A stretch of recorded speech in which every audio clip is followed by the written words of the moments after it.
Twitter suspends account that simply provided Ghislaine Maxwell trial updates. The account, Maxwell Trial Tracker, had only been active for 2 weeks, but had over 525,000 followers.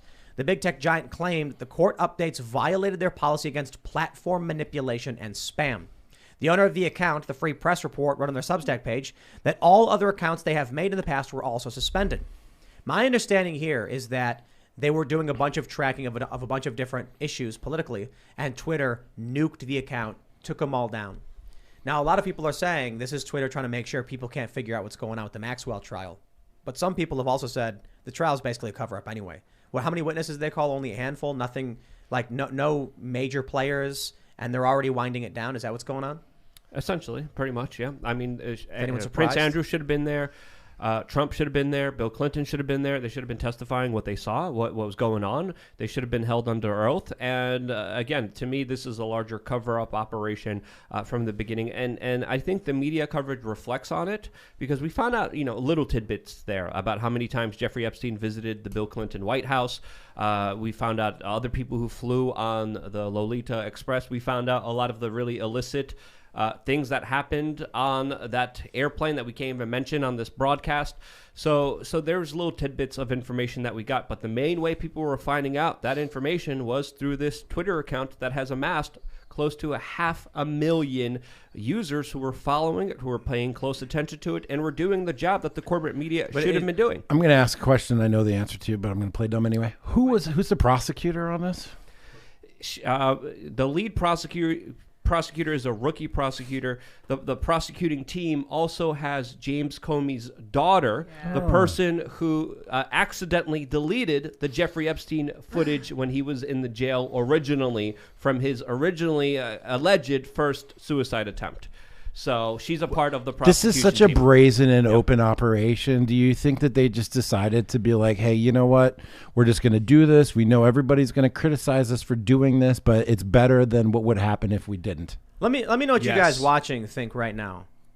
I think everyone's going to say yes, but did they take down this Twitter account because it was providing information on the Maxwell trial? Was this a deliberate attempt to stop the information from getting out?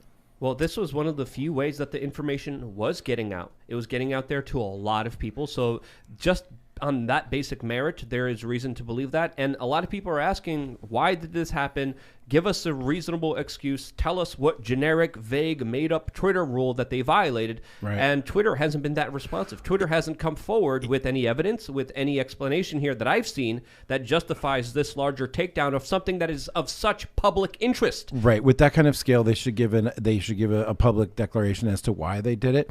Is there not a intrepid, up-and-coming local journalist wherever this trial is being held who's sitting in there live tweeting everything and trying to get You can't this live tweet. You fine, can't have any fine. Walking out into the hallway and then tweeting You got to everything. leave the building. Yeah. God, you guys killing me. Is there not somebody like that, some 23-year-old reporter who's got 3,000 followers? Technically, there isn't, because when you go into these buildings in the federal courts, they take your phone from you.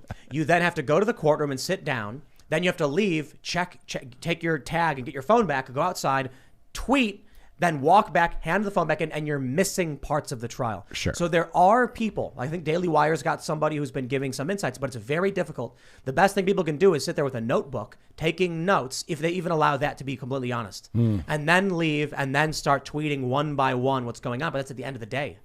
So this account that's giving as much detail as possible, probably because a bunch of other people, look, if you've got 10 people, and they're coming out at different periods and tweeting things, you've got one centralized account that's sharing this information, making it easy for people to digest.